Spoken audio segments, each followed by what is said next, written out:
Fala galera do canal, tudo certo? Sejam muito bem-vindos a mais um vídeo. E no vídeo de hoje nós vamos falar sobre a crise dos containers e como esse bem tão comum se tornou um dos bens mais escassos na atualidade. Mas antes de mais nada, já chega esmagando o like, se inscreve no canal, ativa o sininho, que isso faz com que o YouTube entenda que meu conteúdo é bom e assim me recomenda para mais pessoas e eu sigo crescendo e trazendo mais conteúdo para vocês. Agora, sem mais delongas, vamos embora pro vídeo.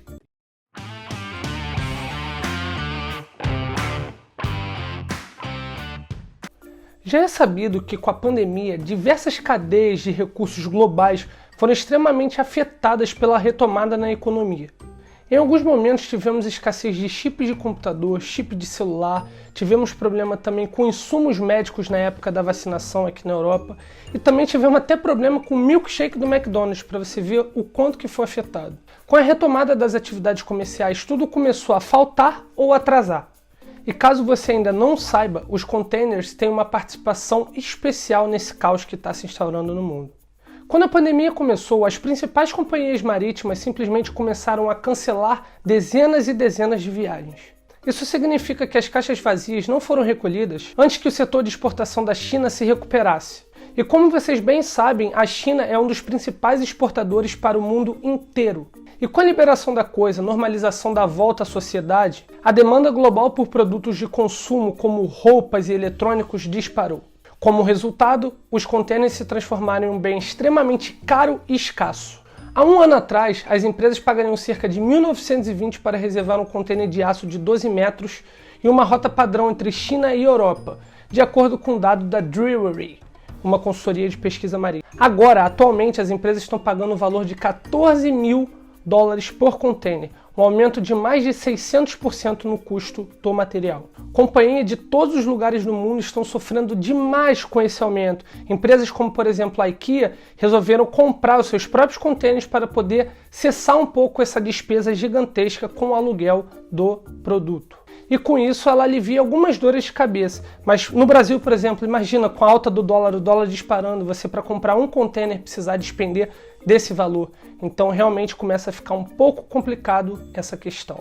O grande problema é que empresas menores que não têm esse capital para poder investir estão sofrendo bastante para importar e exportar seus produtos. E com isso, talvez os fornecedores sejam obrigados a aumentar o preço do produto para poder suprir com essa crise. Outro grande ponto que contribui para essa grande crise é o tempo que os barcos ficam parados no porto. E tudo isso se dá pelas medidas de segurança aplicadas pela OMS. Se uma embarcação, por exemplo, detecta uma pessoa com o vírus, essa embarcação pode ficar retida até 15 dias sem sair do porto.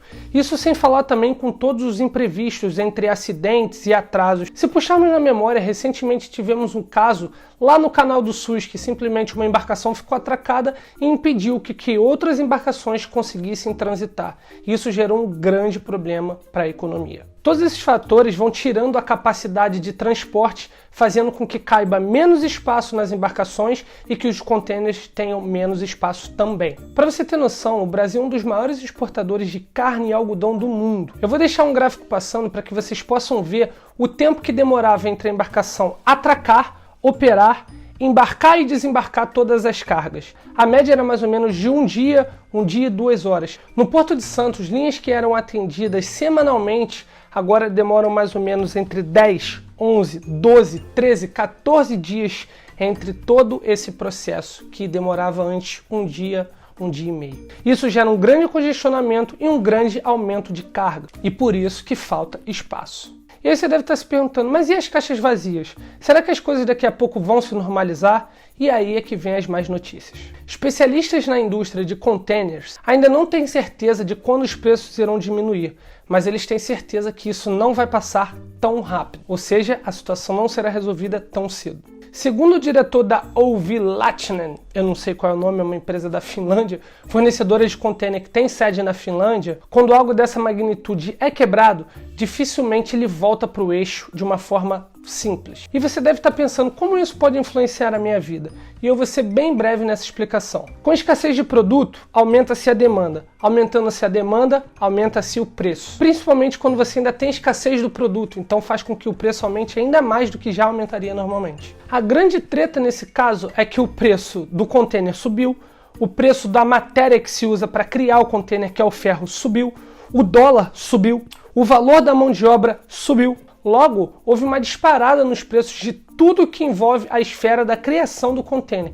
Mão de obra, preço, criação, matéria-prima, tudo isso disparou. E isso pode sim reverberar fortemente no nosso bolso no futuro. Isso sem falar que alguns lugares podem ficar sem carne, sem insumos médicos. Mercadorias podem estragar com o decorrer do tempo. Por mais que eles tenham um sistema de refrigeração muito bom, a depender do tempo, talvez o produto perca a sua qualidade. E com isso, empregos podem ser colocados à prova, porque afinal de contas, se você é o dono de uma empresa, você simplesmente começa a não receber dinheiro, o valor da mão de obra do seu funcionário aumenta, a conta não vai fechar e automaticamente muitos empregos podem acabar sendo afetados. Fato é que temos que seguir acompanhando todas essas notícias com bastante atenção.